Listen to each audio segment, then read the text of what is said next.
কাউসারের ঘটনা বিচিত্র একটাই ভালো করে বলতে পারবো। বলো। ইন্না শাদি আকা হুয়াল আফতার, সেখানে হচ্ছে শিকড় কাটা দিয়ে নবীজি সাল্লাল্লাহু আলাইহি সাল্লামের কত ছেলে নেই, সব ছেলে মরে গিয়েছে, আর তার শিকড় কাটা যাবে, মানে শিকড় কাটা যাবে, প্রফেট হবে না আর কি, নবীজি যেহেতু ছেলে নাই। হ্যাঁ এটা বোঝাচ্ছে, এই তো। হ্যাঁ এটা বোঝাচ্ছে। কারা? ওই যে বিধর্মীরা। হ্যাঁ বিধর্মীরা। আর তারপর নবীজির শত্রুরা আবু জাহেল, ওদের নিজেরই শিকড় কাটা যাবে। আবু জাহেল মানে প্রফেট সাল্লাল্লাহু আলাইহি ওয়াসাল্লামের শত্রু। আবু জাহেল, আঙ্কেল আবু লাহাব, তারপর অন্য ইহুদি আর অথবা অন্য মুসলিম শত্রুরা।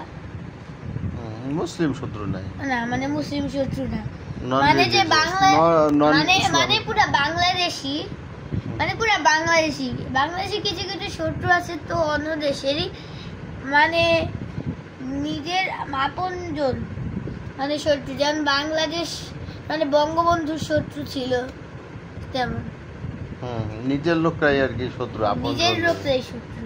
হ্যাঁ সেটা বোঝানো হচ্ছে। এটাই বুঝতে পেরেছি। বলছে মানে ওইটাই বলা হচ্ছে যে মানে নবীজিকে বলছে, নবীজিকে উদ্দেশ্য করে বলছে যে তোমার তো কোনো সন্তান নাই, তুমি তো নির্বংশ। হ্যাঁ, পরে আল্লাহ এই আয়াত নাজিল করে বলতেছে যে তোমরাই নির্বংশ। আর যখন তোমাদের আয়াতে ভুলে গেছি কোথায়, কিন্তু একটা বোধা আছে, যখন যে জাহান্নামের আখিরাতের ময়দানে তাহলে মাথার উপর সূর্য হবে, তারপর টক মানে টকবগে, মানে ব্রেন টকবক করে গলে পড়বে, তখন কার দিকে তাকা যায় না, আপনজন আত্মীয় স্বজন কার দিকে তাকা যাবে না, কেউ কারো দিকে তাকাবে না, আর কেউ কাউকে চিনবেও না, ইয়ানাফসি করবে, মানে যার সেফ তার চিন্তা করতে হবে। হ্যাঁ, আর তখন যে হাউজে কাউসার এর পানিটা দরকার, জান্নাতের পানি, তখন অনেক দরকার। আর যেমন এবং ওই পানিতে পান করলে আর তৃষ্ণা লাগবে না। যদি কবরে মাটির নিচে যদি সাপ কামড়াতে থাকে, তাহলে দুইটা নেকি হলে, যদি সাপটা কামড়াতো না, যদি দুইটা নেকি থাকতো তাহলে কামড়াতো না সাপ, এরকম। মানে নেকি যদি বেশি থাকতো তাহলে সাপে আর কামড়াতো না, তাই না?